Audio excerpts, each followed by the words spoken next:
I love the little drummer boy. Do you all know the story, Little Drummer Boy? No? Well, then let me share it with you. We just watched it last night, again. I watched it when I was little, and I loved it. So we had watched it as a family last night. It's the story of a young shepherd boy. He's living with his parents, and they have a happy life, and his dad gives him a drum as a birthday present, and he treasures it. And he said, because that drum was given in love, all these animals would do amazing things, and life was good until bandits came and overtook his family, burned the property, and his parents were killed, and he was left to be an orphan boy. And so along with this beautiful gift of the drum, he was walking around with all this anger and hatred, and he just says over and over, I hate all people, and he just didn't want to ever open his heart ever again because he was so hurt.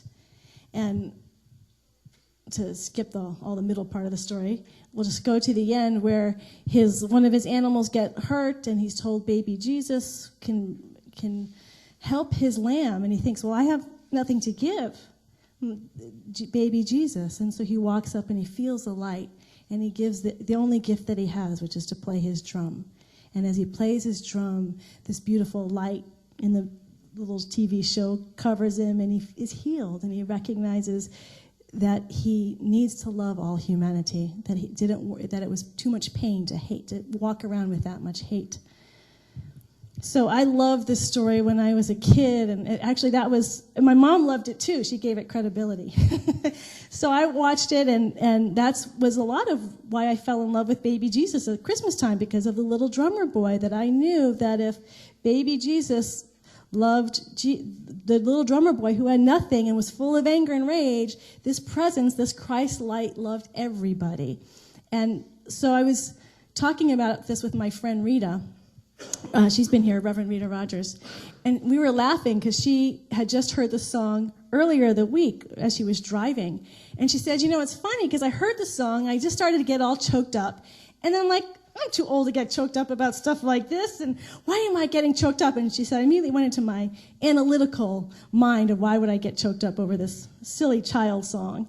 And we were laughing because that's really the whole point of our season every year, is to remember that childlike self in us, that innocent, pure self that can cry, that can open a heart and be innocent, that we don't always have to have this incredible, I think as adults we feel like we need to be very sophisticated about how we look at our spirituality, how we approach it. It has to be intelligent and make sense and rational. But sometimes our heart isn't intelligent and rational. It just loves for the sake of love.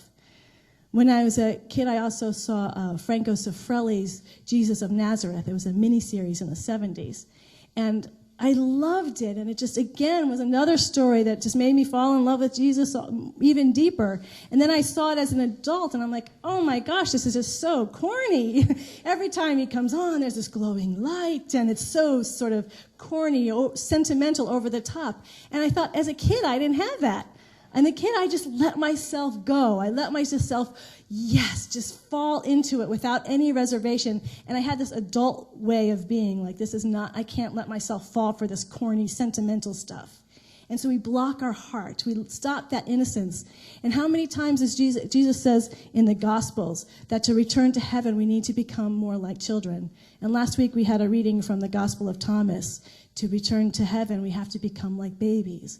We have to become like that infant child that's just so pure and open, that just allows and loves without condition, without all that sophistication. There's just a purity and innocence to that love.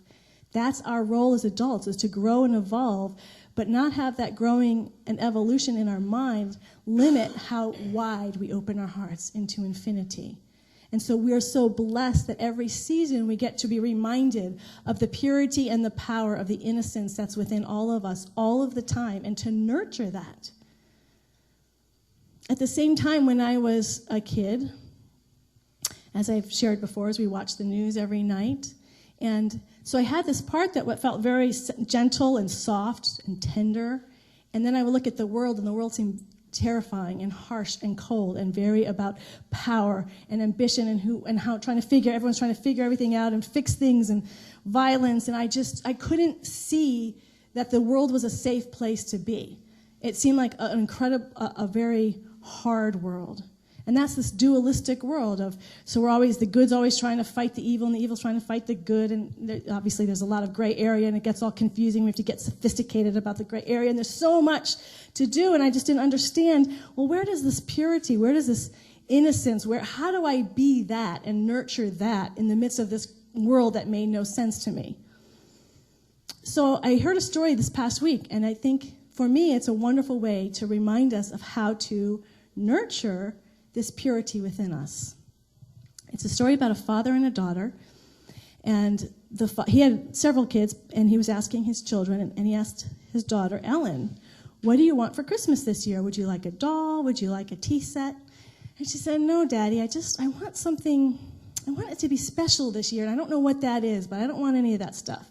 And so he kept asking her day after day, and she couldn't, and then finally she got it. She said, oh, Daddy, I finally figured out what it is you can give me. She said, I'm going to tell it to you in a riddle. And she said, I want you to give me something, you can't buy it, but it is worth all the money in the world, and it can only come from you. So that was the riddle that she gave him.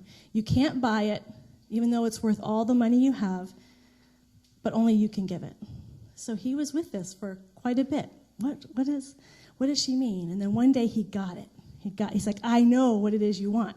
Now I got to figure out how to give it to you. So come Christmas morning, all the kids opened up their presents, but there was no present for Ellen from her dad. And so so he asked Ellen at the end, when they've all opened their presents, he asked Ellen to come sit on his lap. And he says, Ellen, I figured out your riddle, and I would like to give you the gift that you've asked for. He said, I think the gift that you're asking me is that you want me to give myself to you. And he said, so the way I've come up to do with that is every week for the next year, you and I will just have time, just the two of us, every single week. And she was so happy. She said, that's exactly what I want. I just want you, Dad. And this will be the best year of my life that I get to spend time just with you and me. And he said, you've given me such a great gift because I know that as I give of myself, I'm going to receive more than I ever could possibly give by spending this time with you. And so this man went on to write an essay about this power of giving of ourselves, and that was Ralph Waldo Emerson, and that was his daughter Ellen. And he wrote an essay called Giving Yourself. And it seems to me that that's the way we nurture ourselves, that in a world where there's so much, it seems like in this dualistic world that we need to protect ourselves, to defend ourselves, to stand up for ourselves, to be undefended, to say, I give of myself to you, to the world out there, in generosity, with an open heart. I give of myself. But then I was thinking about that, and that's beautiful, and it's wonderful, but it can be challenging at times when we're in those dark places, when we're feeling depressed, when we're feeling sad, when we're feeling angry, like the little drummer boy, when we're feeling financially maybe like we don't have enough, that however that not enough may be showing up, not physically doing okay, however that's showing up, we may feel so depleted ourselves, so not enough ourselves, that we don't have enough to give of ourselves to somebody else. And that's why I love this little drummer boy story, because in the midst of his anger, he gave himself to God. And to me, that's always the place to start. That's why I love Christmas, because first and foremost, it's about giving ourselves to the Christ light, the Buddha light, the Atman light, that God light within us. That we nurture and develop that light. It might feel so small. We might feel like we have nothing. But we give ourselves to that God presence within us. Give all of ourselves to that presence. Then it can start to grow and nurture that light within us. And as we continue to grow, then we have more to give to others. So for me, it was over 20 years ago, I was in one of those places, just in that place of complete darkness. And it was right at Christmas time. And I felt like I tried everything, nothing was working. And so I just said, I went into Old South Church, Congregational Church in Boston, and I just knew in that moment my life had to be about God first. That there was just, I had tried everything humanly. And by putting God first, for me there was that Christ essence. So that was that seed, that Christ, that infant child, that pure intention. So we begin with intention. What's my intention? My intention is to give my life to God. And that was exactly what happened for me at Christmas time. And I love that every year we have Christmas, and it's a week before New Year's. So I spent the week between Christmas and New Year's asking, how do I nurture this intention? It's one thing to have the intention. Now I've said it. Now I have that infant child, that infant idea within me. Now I need to cultivate it and nurture so it becomes a growing light within me. So I asked, and that's when these spiritual practices, and I didn't have a word called spiritual practices back then. I didn't know I didn't have that name, but it just started coming to me. I need to do these things every day as a way to nurture my love of God, to nurture my love of God through the Christ. And so this was January 1st, 1992. So I've been doing those spiritual practices ever since. We begin to nurture those ideas, and when those intentions are pure, it's not something that just comes and goes. It lasts, and we continue to evolve it. Last week, I shared a new awareness of where I see part of my ministry going. And it literally dropped in my lap. Like I didn't share this last week. If you want to know the actual vision of the ministry, you have to listen to last week's talk, because I'm not going to repeat that one. But I will say I didn't share this. Back in 1999, I was in ministerial school, and I was asking about the vision for my ministry. So I went on a vision solo quest. It was my senior year in ministerial school. And I was off for 5 days by myself, and I kept getting this vision of the Divine Mother, and she was pregnant with the earth. And it was a very beautiful image, but it really didn't do me much good about knowing what my ministry was. And it kept coming and coming. And so over the years, I'm like, what is this thing that I'm supposed to be birthing? I couldn't get it. And last week, right before service, I was meditating, and completely unexpectedly, it was like in my lap. I was holding it. I was holding the baby. And so the vision that I was sharing last week, it was just like dropped. And so it's just like that, those pure intentions, when it's not just of our mind trying to fix things, but when it comes from the purity of our heart, from listening to that God presence within us, that intention reveals itself. All month we've been on this pilgrimage of light, of growing and nurturing the light within us, traveling in time, in light. So it's my hope that some of you have been getting some sense of what that new Christ idea, that new Christ light within you that is wanting to be birthed, that intention that wants to be birthed. And you're spending some time saying, what is that intention? So you can give yourself that gift on Christmas morning and then start looking at how can I nurture this intention to grow.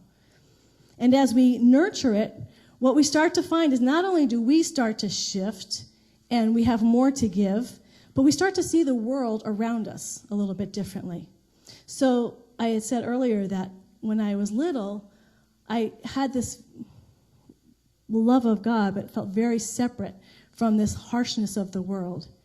And I had this moment this week when I realized my view of the world has shifted quite a bit. There was a story I was listening to on the radio of a blind man who fell onto this just happened just last Tuesday. A blind man who fell onto the tracks on New York subway station, and a seeing eye dog jumped in after him and licked his face to wake him up, and then they ducked and the train went over them, both the dog and the person. They survived. They got injured, but they were survived. But then it came out that the dog was 10, and the service that gave the seeing eye dogs retired dogs when they turn 11 because they're too old then to serve as a seeing eye dog. So this man was going to have to, Orlando was the name of the dog, and he was going to have to get rid of Orlando because Orlando was just about turned 11. So they just have had this amazing connection and experience, and now he has to give up his dog. So and I knew this before the radio guy even said it, a businessman in New Jersey said, I will pay for all the insurance and everything that's needed so you can keep Orlando for the rest of your life. It's such a beautiful story of generosity. But what I noticed in me was that even before the guy announcing it, I knew that was going to be the answer. I knew somebody was going to respond. I'm like, there's no way people are going to hear this story and not want to give. And I recognized suddenly my view of the world had shifted, that it wasn't just this harsh world where everyone was out for each other, that I saw people as incredibly generous, that when we hear and see pain, we want to help, that we've become a people that want to make a difference. And so and I believe it's because as I've been developing that light within myself, then we start to see it externally. As we believe, so shall it be done unto us. We need to believe it to see it. As we become it, it starts to mirror us outside. And I think as much as we are working on shifting the world, it's already shifting so much. There's an organization, I don't know if it's I don't even know who, it's Upworthy. You all have seen videos on YouTube by Upworthy? No? I must live in a different world. yeah. So Upworthy is there. It's this group of people, and they just comb all the YouTube videos, and they post everything that's inspiring, and of all different types. It's not just one way of inspiring, but things that just every time you watch one of their videos, it's not. They just find them and post them up, and all their videos are going viral. So because people are hungry to see other people's generosity, other ways we're uplifting people. So I think that's impacting us, that the more we have this internet and we're seeing that it's not just all evil, it's not just people out to get the better of somebody else, but we're actually here to support one another. And the more that's collectively growing, so we're doing our individual work and collectively we're growing, that we truly are becoming heaven on earth. That this is happening now, and that for me, Christmas is that time to nurture that energy and that essence. So as being sophisticated, we know that, they picked Christmas to be around the pagan holiday of the winter solstice, and they took on a lot of the pagan rituals, so the cultures would take on Christianity, and we can convert and the Christianity were basically, imperialists, just trying to colonize all these pagan religions, convert them. So that's the intellectual, sophisticated. Jesus wasn't really born at this time, blah, blah, blah. That's a mythical story, Mother Mary, Jesus, and Joseph. I also offer us to allow ourselves to allow the magic. To allow ourselves, okay, we know that intellectually, and yet when I think of as a child that I had my first mystical experience because I believed it, because my heart was wide open, allow ourselves to be that innocent too and just say, this is a sacred, holy day. Whatever man meant for evil, God meant for good. There is a reason why at this time of year, when it's the darkest time of year, we turn within to find that light, to celebrate that light, to feel the sacredness of that light that is within us. And so let us feel, as we move into our Christmas holiday in a few days, to feel the sacredness, to allow ourselves to be like children and not overanalyze it. Just give ourselves our heart to it. Give ourselves to that Christ light within us. Give ourselves to God as we've never given ourselves to God before. Give ourselves to love, to light, to beauty, to harmony, to creativity, to joy, all that God is. As Emma Curtis Hawkins says, God is good, always. So give yourself to good. She just says, don't even use God, just use good and see how much that shifts your mind. I give myself to good, the good that has no evil, there's no opposite. I just give myself to this infinite, oceanic, vast good that is everywhere. I give myself to it. I nurture that intention to become that good, to allow it to grow in me, allow that Christ light. Nothing in this world can ever affect that light. That was the example Jesus gave us. No matter what happened in the external world, he lived in that place that was the peace that passes all human understanding. He was never fazed by what was happening in there because he was living in a different world. That's why we are all here, to live that peace that passes all human understanding, to fall on our knees and open our hearts, to fall on our knees and open our hearts.